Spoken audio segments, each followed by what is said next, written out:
Self sufficiency అంటే మనకి స్వయంగా తగినంత సామర్థ్యాలు, తగినంత తెలివితేటలు, తగినంత భావోద్వేగ నైపుణ్యం అన్నీ కూడా ఏవైతే జీవితానికి సుఖంగాను, భద్రతగాను నడిపించగలమో అవన్నీ కూడా మనకి తగినంత ఉండాలి అనేది సెల్ఫ్ సఫిషియన్సీ చెబుతూ ఉంది. అంటే మనకు కావలసినంత మన దగ్గర ఉండి తీరవలసిందే, తగినంత అన్నీ కూడా ఉన్నప్పుడే జీవితం సుఖంగా జరుగుతుంది. సెల్ఫ్ సఫిషియన్సీ అంటే స్వయంగా మనకి తగినంత వనరులు మన దగ్గర ఉండి తీరాలి. ఒక కుటుంబం సెల్ఫ్ సఫిషియన్సీగా ఉంది అంటే ఆర్థిక పరిస్థితి బాగున్నట్టు, ఆరోగ్య పరిస్థితి బాగున్నట్టు, సమస్యలు వచ్చినా ఎదుర్కొనే సామర్థ్యం ఉన్నట్టు. ఎందుకంటే సమస్యలు జీవితంలో సహజం కాబట్టి ఆ సమస్యలను ఎదుర్కొనే శక్తి ఉంటే చాలు. అది సెల్ఫ్ సఫిషియన్సీ. అలాగే ఆర్థిక పరిస్థితి ఎదుర్కొనే శక్తి ఉంది, అలాగే ఇతరత్ర. ఇది సెల్ఫ్ సఫిషియన్సీ. ఈ రకమైనటువంటి తగినంత అన్ని నైపుణ్యాలతో ముందుకు వెళ్ళాల్సిన పరిస్థితి ఉంటుంది తప్పనిసరిగా. అప్పటికప్పుడు మనం ఇది చూసుకోకుండా మనం పరిస్థితి వచ్చిన తర్వాత కంగారు పడాల్సిన పరిస్థితి వస్తుంది. పరిస్థితులకి చిక్కుబడి పోవాల్సి వస్తుంది, బానిస కావాల్సి వస్తుంది, ఒక తోచని పరిస్థితి వస్తుంది, దిక్కుతోచని పరిస్థితి వస్తుంది. ఆ పరిస్థితి రాకుండా ముందుగానే మనము మేల్కొని సెల్ఫ్ సఫిషియెంట్గా ఉండగలిగితే, మనకు తగినంత పరిస్థితుల్లో మనం ఉంచుకోగలిగితే, అంటే ఏ పరిస్థితినైనా ఎదుర్కొనే పరిస్థితిలోనూ ఎటువంటి కష్టం వచ్చినా దాన్ని అధిగమించగల నైపుణ్యాలతో మనం ఉండగలిగితే, ఏ పరిస్థితుల్లోనైనా మనం ప్రశాంతంగా ఎదుర్కొనే శక్తి ఉంది కాబట్టి మనం చక్కగా ముందుకు వెళ్ళగలుగుతాం.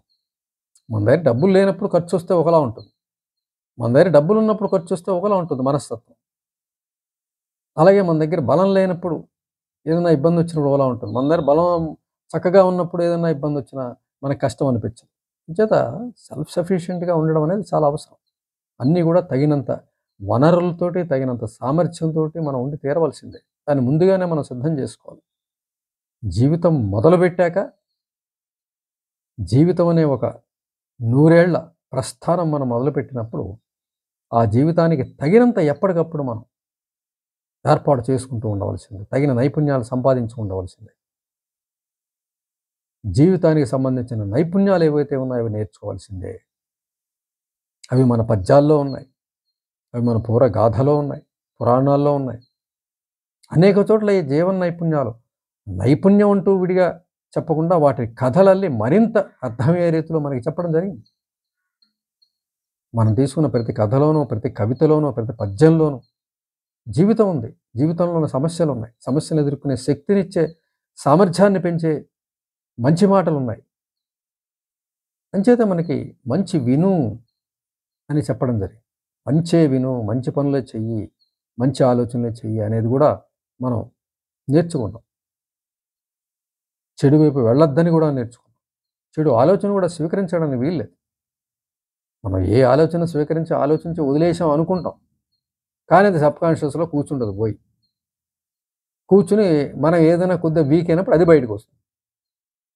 అటువంటి చెడు వినకు అని చెప్పింది అందుకే. మరి వింటే అది లోపలికి పోతుంది, సబ్కాన్షియస్లో చేరుతుంది, పోయి తన సమయం కోసం ఎదురు చూస్తూ ఉంటుంది. తగిన సమయం వచ్చాక బయటకు వస్తుంది. దానివల్ల మనకి ఇబ్బంది రావచ్చు, వస్తుంది కూడా. అంచేత జీవితంలో మంచిని వింటూ, మంచి పనులు చేస్తూ, మంచి ఆలోచన చేస్తూ విన్నట్లయితే జీవితం ఆరోగ్యకరంగా ఉంటుంది. తగినంత సెల్ఫ్ సఫిషియన్సీ మనకి ఏర్పడుతూ ఉంటుంది. భయం ఉండదు. మంచి పనులు చేస్తుంటే భయం ఏముంటుంది? కాబట్టి అటువంటివి చేసుకుంటూ ముందుకెళ్ళడం, స్వీయ సామర్థ్యాన్ని తగిన పెంచుకుంటూ ఉండడం, ప్రతి కథలోనూ కాలక్షేపానికని కాకుండా అందులో మనం ఏం నేర్చుకున్నాం అనే విషయాన్ని 1-10 సార్లు మనం ఆలోచించగలిగితే చక్కగా అది మన సబ్కాన్షియస్లో నిలబడి ఉంటుంది. అవసరమైనప్పుడు సహాయం చేస్తుంది. ఒక నిధిలాగా మనకు ఉంటుంది, ఒక క్యాపిటల్ లాగా మనం ఉంటుంది, ఒక బ్యాంకులో డిపాజిట్ లాగా మనకు ఉంటుంది.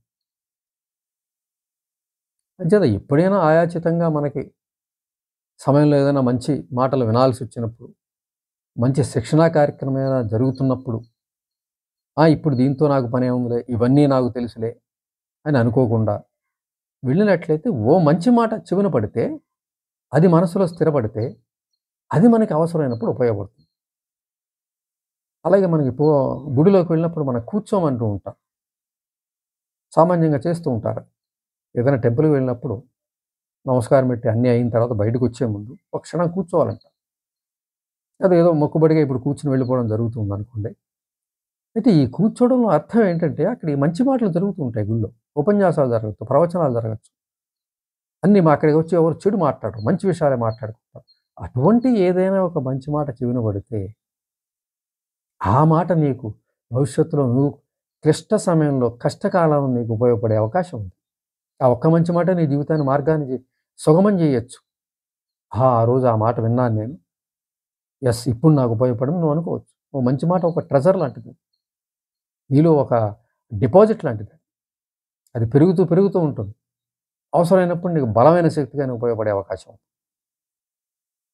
అలాంటి సందర్భాలొస్తాయి.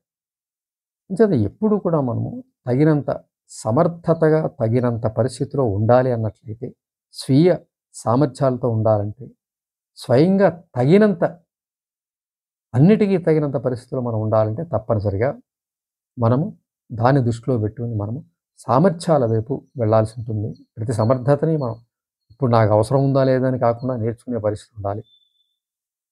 సామర్థ్యాలని. ఏదైనా మనకి తగినంత లేదు, సెల్ఫ్ ఇన్ఎఫిషియన్సీ ఉంది ఇది ఆ రంగంలో అన్నట్లయితే, దానికి సంబంధించి మనం నేర్చుకోవడంలో అది మనకి తక్షణం ఉపయోగపడకపోవచ్చు.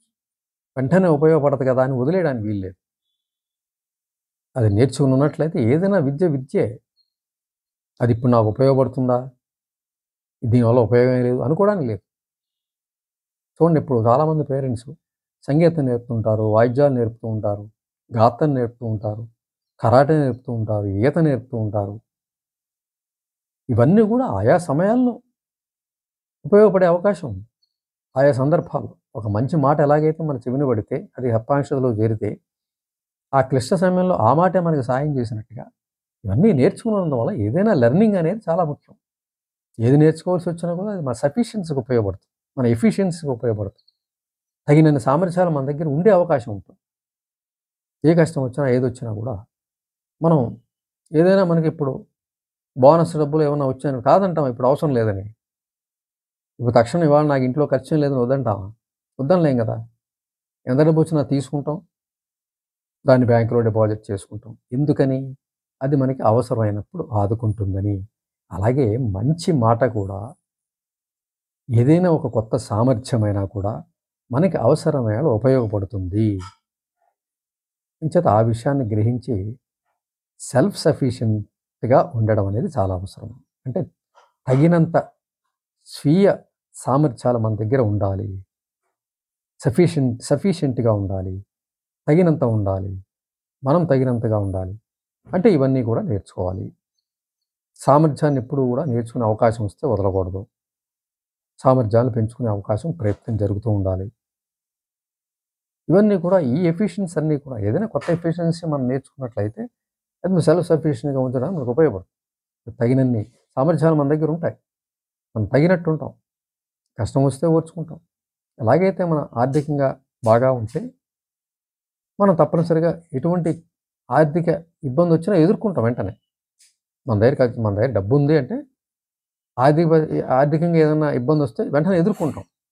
డబ్బు తీసి ఖర్చు పెట్టి ఆ బాధ అధిగమిస్తాం. అలాగే మానసికమైనవి రావచ్చు.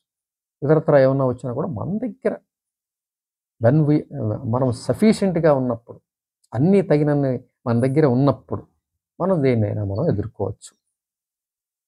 అంచేత దీన్ని దృష్టిలో పెట్టుకొని సెల్ఫ్ సఫిషియన్సీ పెంచుకోవడానికి వీలుగా ప్రతి సామర్థ్యాన్ని మనం నేర్చుకునే ప్రయత్నం చేయాలి. మానసికమైన సామర్థ్యాలున్నాయి. శారీరకమైనటువంటి సామర్థ్యాలున్నాయి. ఏదైనా ఒక సమర్థత, ఒక స్కిల్ అనేది మనం నేర్చుకోవడానికి ప్రయత్నించినట్లయితే అవి మనకి జీవితంలో స్కిల్స్ అనేవి మంచి మాటలుగా కూడా మనం చెప్పుకున్నాం. అంచేత ఒక మంచి మాట గాని విని అది కథ కావచ్చు, పొడుపు కథ కావచ్చు, లేకపోతే సామెతలు కావచ్చు, ఏ రకంగా మనం నేర్చుకున్నా కూడా ఒక సమర్థత అనే విషయాన్ని తగినంతగా మనం ఉన్నట్లయితే భవిష్యత్తుని ఎటువంటి కష్టం వచ్చినా ఎందుకంటే జీవితంలో కష్టాలు సహజం కాబట్టి, కష్ట సుఖాలు సహజం కాబట్టి రెండూ కూడా సమానంగా చూసుకుంటూ ఏదొచ్చినా మనం దాన్ని ఎదుర్కోవడానికి సిద్ధంగా ఉన్నప్పుడు జీవితం సవ్యంగా సాఫీగా సాగుతుంది.